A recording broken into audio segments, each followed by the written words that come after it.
Welcome to another episode of Euphoric, the podcast. I'm sitting with another incredible alcohol-free entrepreneur, colleague, peer, Marci Rossi. How are you doing today? I'm good. How are you? I'm doing super good. So I love working with you and being able to help other women kind of get over some of the learning challenges or the humps that come with entrepreneurship. And so I want to get into like some of the real nitty-gritty with you. I know you love that stuff, and I think this is going to be such a valuable episode for our audience. But before we even start there, tell us a little more about yourself, a little bit more about your origin story, how you got into business in the first place. Yeah, absolutely. So I kind of color myself the queen of reinvention.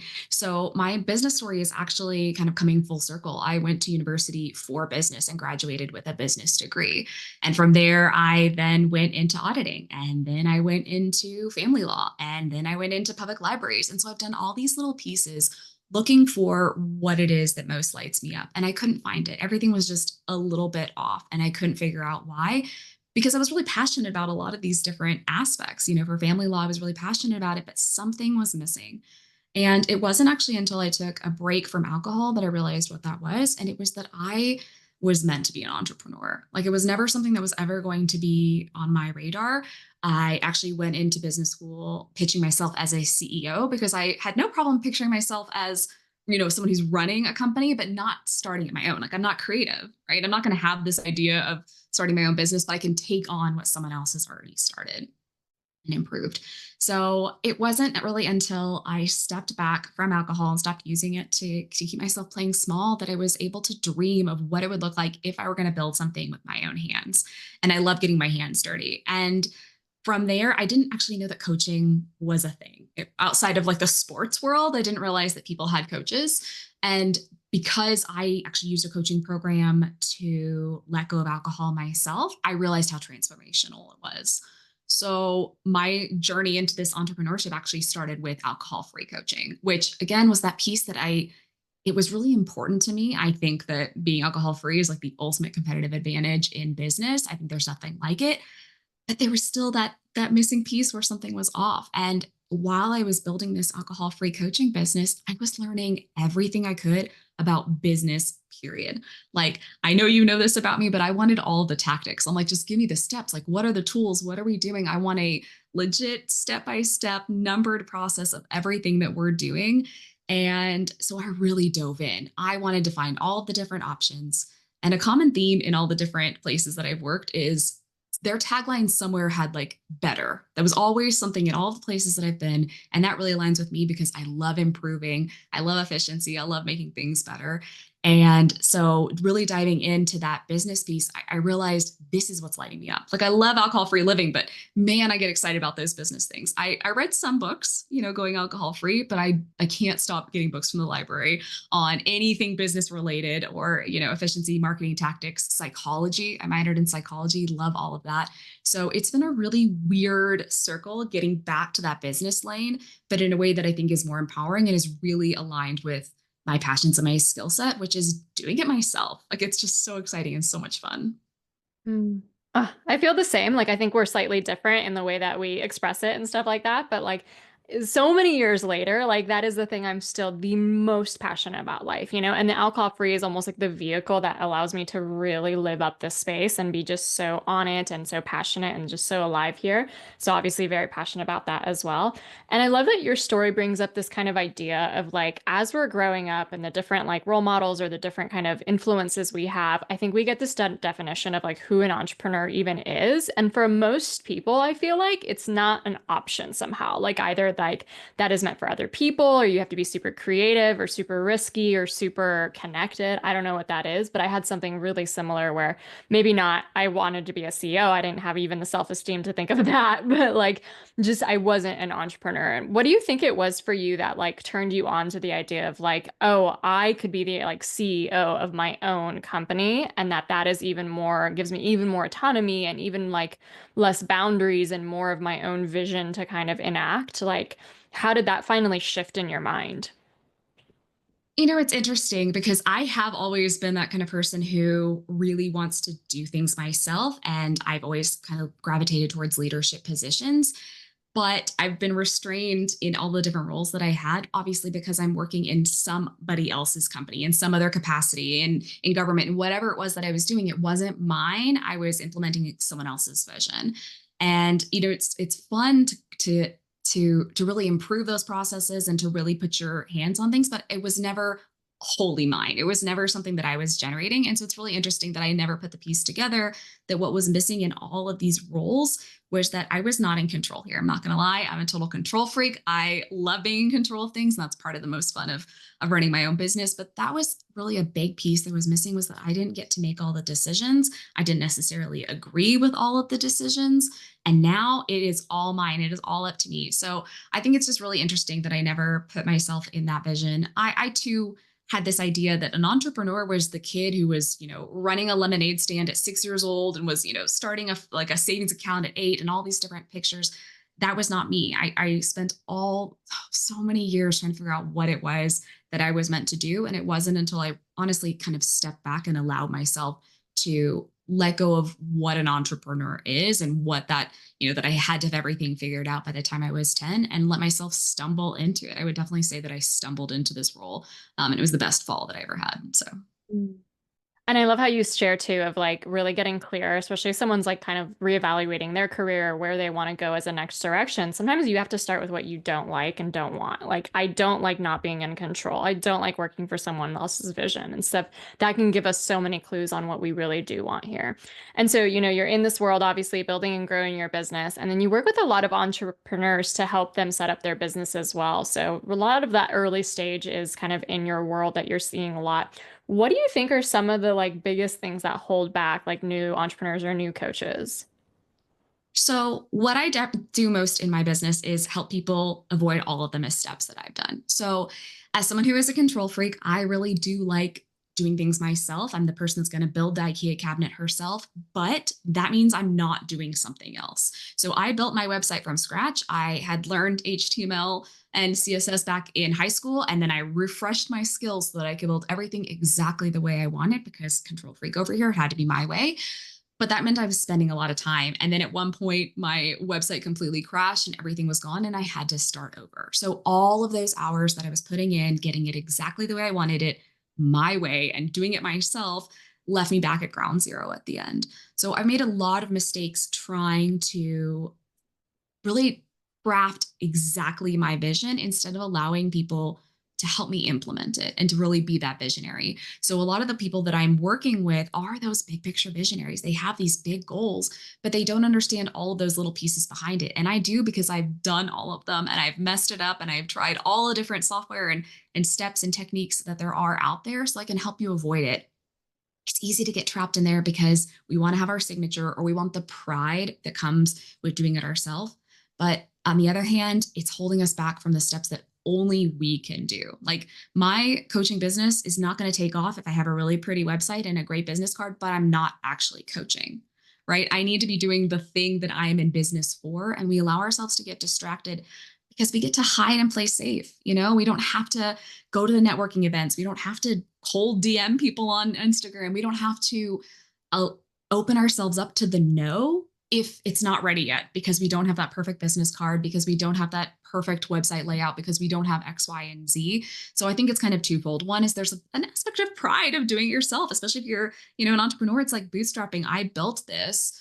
But on the other hand, it allows us to hide and avoid, putting ourselves out there and actually doing the thing, which is the reason we got in business in the first place. Hmm. So it's almost as if like the complex things are a defense mechanism to not do the things that actually really scare us. Yeah, I think so. It doesn't even have to be complex, right? It's the perfectionism too, right? Of having that perfect X, Y, Z. It's never going to be perfect, right? I'm all about taking messy action in my own business. And what I support women in is having less messy action, because I can be there behind the scenes to make sure that everything is, being tied up and done the way that's going to look the most professional and seem a little bit less messy. So yeah, I definitely encourage messy action when it means action, when it means we're taking a step forward, right? Instead of trying to worry about things being perfect. So there's a lot of things that are really shaping why we get stuck. We get stuck in all of these little complicated pieces. Sometimes it really is complicated. You don't know what you don't know. when it comes to all these different tools that are out there. I'm still learning about tools that are out there. But it doesn't have to be so complicated. At the end of the day, if we're in business, it's to sell something, right? It's to provide a service, it's to solve a problem. And our business card's not going to solve a problem. We have to go out there and actually do the thing. Yeah. I'm super curious. Do you consider yourself a type A or type B person? I know the answer to that one, but I'm curious also, what do you think the pros and cons are for both types when it comes to business? Because I think that there's gifts in both, and then there's like setbacks in both as well. So I'm just curious what your take on that is. Well, I'm obviously a type B. Just kidding. I'm definitely a type A, as type A as it gets. I don't think there's any B in me at all. So it's hard for me to speak from that perspective of really, kind of having my feet in the water there. For me, what I get tied up with is overanalyzing the details. So I want to look at all the data and the numbers. I want to have everything aligned and perfect and everything planned out and contingencies set up. And so I'm spending a lot of time. And again, that holds us back from taking action. And I'm speaking from experience. I know that I definitely have hid, building my website out instead of going out and actually having conversations with people. So that need for perfection and rules and order and structure can slow us down from actually going out there and doing things. I would imagine for a type B person, it's kind of the opposite. You don't have the rules and the structure, and you're like, I'm just going to be a coach and just go out there and do it. And it's like, okay, but how are we going to get this happening? Right. I see a lot of my clients get hung up on, or not hung up, but they don't realize small things. Right. So, for example, I've seen this happen 3 times in a couple of weeks with my clients, and it's the email marketing. So, if you're going to do email marketing, at the bottom, you have to have a physical address, right? You can't just put none. You can't just put a city. You have to have a physical address in order to comply with CAN spam. This is not legal advice, even though I'm a lawyer, but you know what I mean? So there's like small details that they're just like, oh, I'm just going to email people, get them on my email list. It's like, wait, we need to consider all these little steps that are in here. So I think that could be a problem too. I think one, the type A, it can prevent you from taking action, and maybe type B, you're taking action, but you're potentially shooting yourself in the foot if you're not thinking of those other steps behind there, right? Because CAN spam can have like $50,000 fines, right? So you're not aware kind of all the steps that are the boxes that we need to check. Yeah. So it's almost like when you do have like a very big vision and a big passion, like it can really benefit you to just like partner with someone who's like, okay, we're gonna have like this more of a operations oversight to make sure like we're following all the systems and all the kind of rules and stuff like that. And you mentioned earlier too, like how we can make our life a lot easier by using like different tools or automations and stuff. And I learn a lot from you basically on like what's out there. Like, I started my business back in kind of really 2018, 2019 is when I started actually selling something. And so like whatever was around then is basically what I'm still using with some exceptions. Obviously, there's some upgrades that I've done, but For sure. sometimes like that's like sometimes I just miss out on because you just don't know what's like out there new and stuff like that. So I'm super curious, what are some of the like your favorite top tools that maybe some people don't know about that they can be using in business? Oh, I have so many. I will preface this by saying there is not a single tool out there that is perfect. I use a whole bunch of different things because nothing does exactly what I want it to do. And so my business is not something that I would advertise because it's super complicated, because I want it custom. So you can have things that make things super easy. It's all done in one, or you can make it super complex where you have like 50 different logins for things. That's where I'm at on the side of the spectrum. But that being said, there are tools that I think are really cool and really useful. A couple things that I use.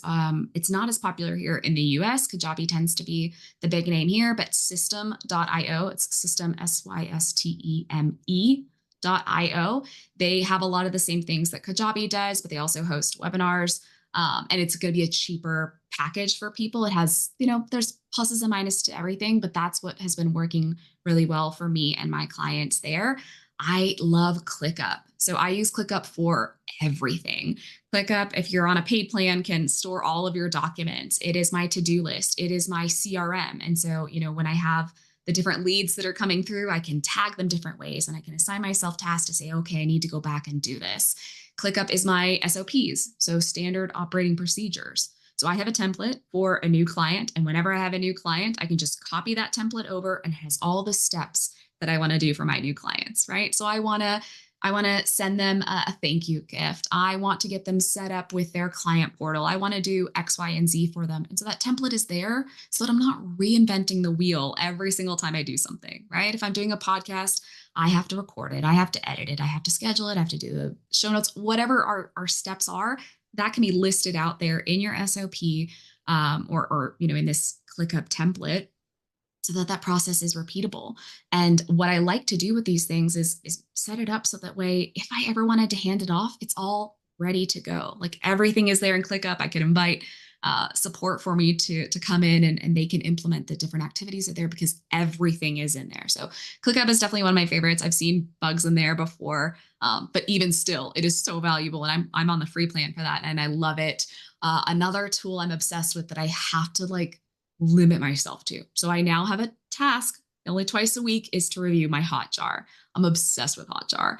Hotjar you can install on your website, and it kind of captures what people are doing on your website. So it does it anonymously so that it's complying with, cookie rules and whatever, and you can read into their procedures if that's a concern of yours. But you're not going to get, Susie in Indiana. It's going to say a person using an iPhone in the US like is doing this, but you get to watch what it is that they're actually doing. Like, where are they getting hung up on your website?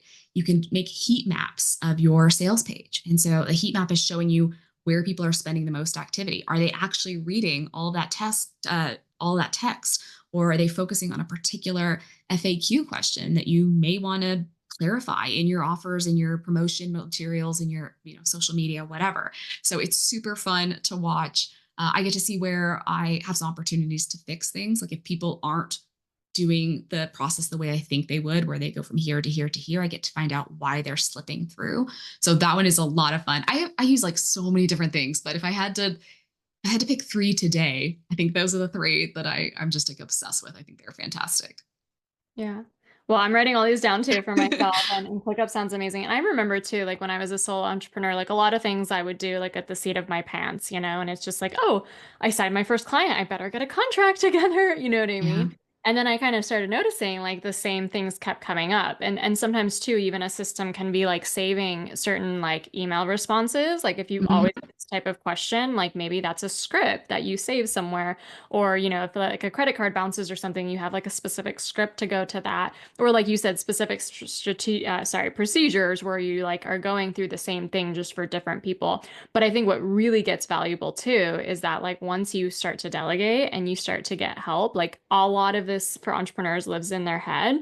And even if you never want to grow, like I'm so in awe of the really big name like 8, 9 figure entrepreneurs who are lean machines. Like they never went out to just be like, I want to have a 300-person team, right? Yeah. It's like there's a group of 10 people maybe. And a lot of times, even to like the multi-million level, it's like 2 people supporting you, and but like even in those cases, like you can't transfer the things that are in your head like over to these people and expect them to understand it and do it right and stuff like that. So that was such a huge part of me like getting team and delegating was like developing SOPs, which again, as Marcy said, standard operating procedures.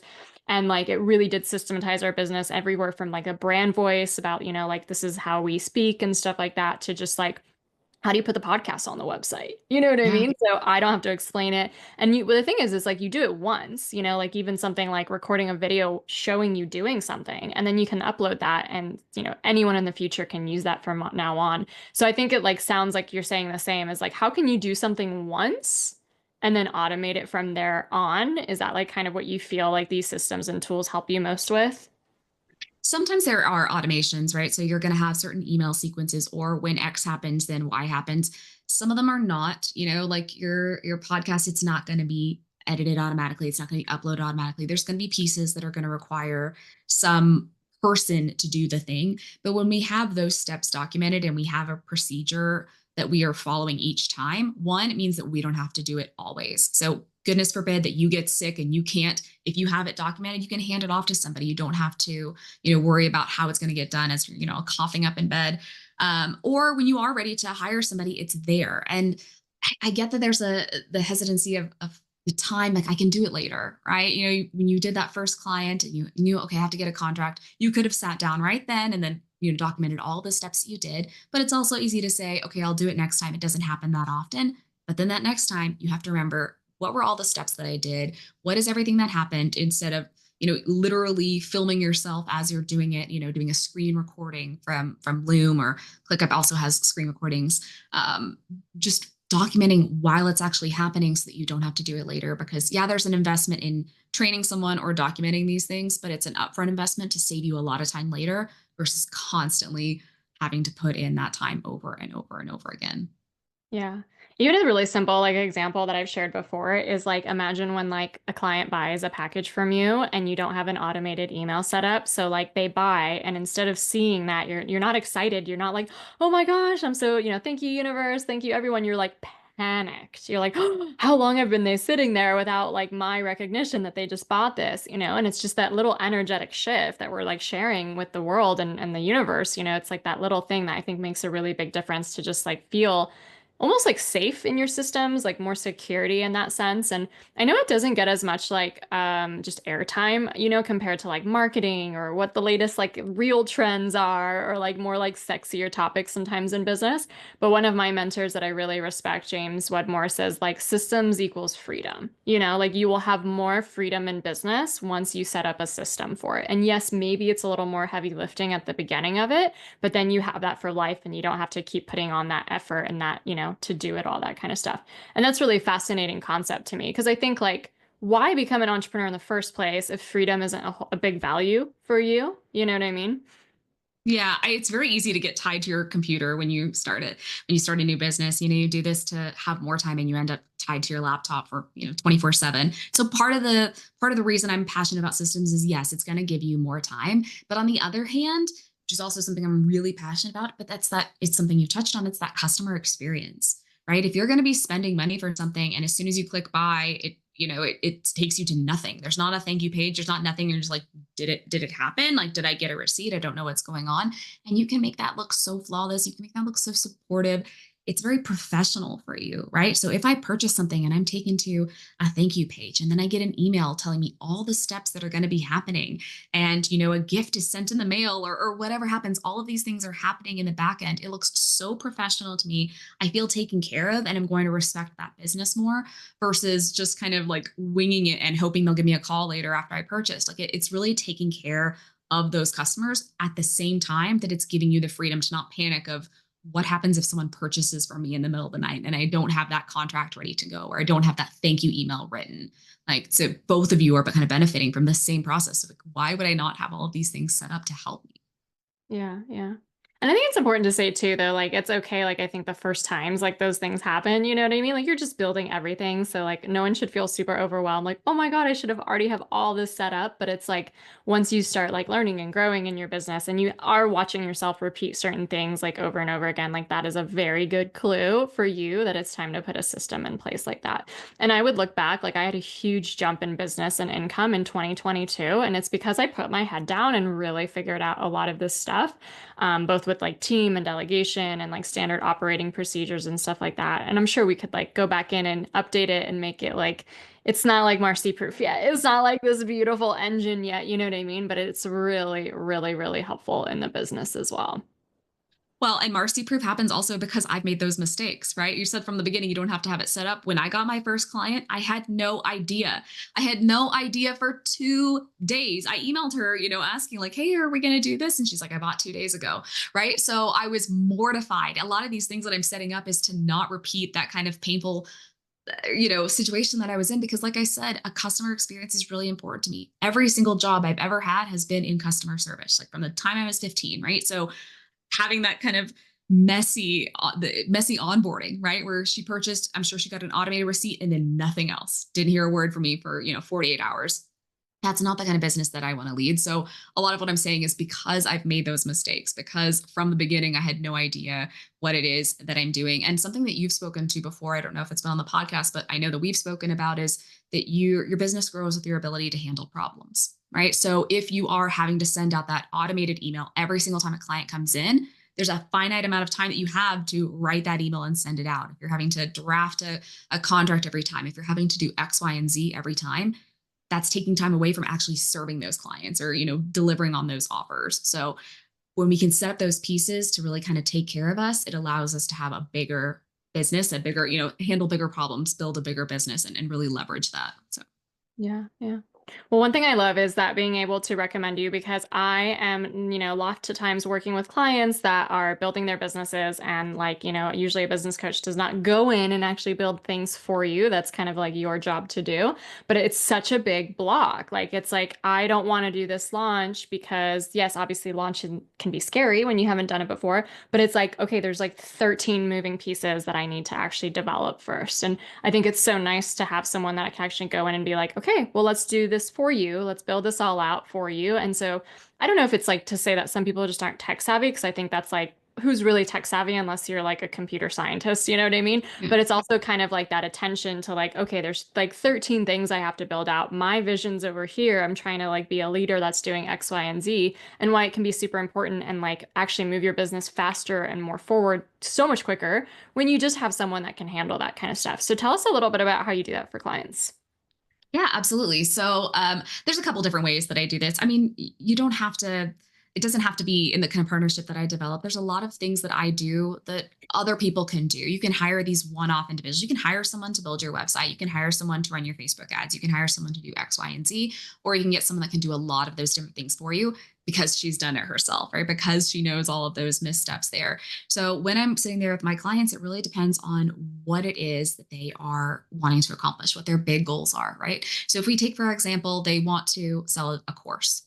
Well, you mentioned they could be that it's not their that you mentioned that they might not be tech savvy, but a lot of them are tech savvy. They just don't have the interest or the time to devote because it's Yeah. very overwhelming. If we start to think about courses, you can have it on Kajabi, you can have it on System, you can have it on Padaya, you can have it on Thinkific. I can go on because I've signed up for all of these services to see which one is going to be the most deliver the Marci experience that she wants, right? And it's very overwhelming to consider how do I make those decisions between these things. So I can help advise my clients on the different opportunities they have, the benefits and the negatives that each one offers, and make a decision that's going to align with their big picture strategy, right? We're not trying to put a band-aid on something and get it solved for right now. Sometimes you have to. Sometimes you just need a band-aid and we just need to get through things. But I would rather build something that afterwards you don't need me anymore. Like we're building something so that you can take it on. You know exactly how your business is working. My goal is not for you to be tied to my services forever, but to make sure that the pieces that we are enacting now are going to serve you long term, right? You can sign up for a particular provider now, but if it's not going to get you where you want to go ultimately, then you're going to have that work all over again to kind of move things. So that's really what we're doing is figuring out that big picture. What is it that we want to accomplish and what are the pieces that are going to get you there? And once we've decided that, I build the pieces and then we are ready to go, right? So Yeah, so it's allowed to do it for you, work with like over you, big strategy, all that kind of stuff. But then all the things that some like, the thank you pages, the sales pages, the like automated emails, all that kind of stuff. Like it's so interesting that like I rolled up my sleeves just like you and just like did a lot of that stuff, at the very beginning. But like now sometimes I'll find myself being hesitant to like want to do a new thing because I'm like, oh, we have to do like these 13 pieces with a new thing, you know what I mean? So I know how helpful it would be to just outsource and get that help right away. Oh my gosh, Marcy. Well, I think this is such an interesting conversation for anyone who is either interested or already starting their business and just how can they make their life easier? And some of these things that you mentioned that are either completely free or you want to start delegating and outsourcing as an option too. I know that helped me so much. Where can people find you, learn more about you and some of the services you offer? absolutely. So everything is on my website. I have pulled back from social media. I'm doing my own experiment right now. So everything that I offer is on my website, but there's even a chat on there. If you want to reach out to me, it's marcirossi.com. I also actually have my own podcast, Thrivers Ed, that they can reach out to as well. But yeah, anywhere, if you have any questions, want to reach out, want to talk more about this, marcirossi.com. Okay, cool. Well, we'll be sure to include that in the show notes below. Thank you so much, Marcy, for your advice and wisdom today. It was such a pleasure having you on. Thanks for having me.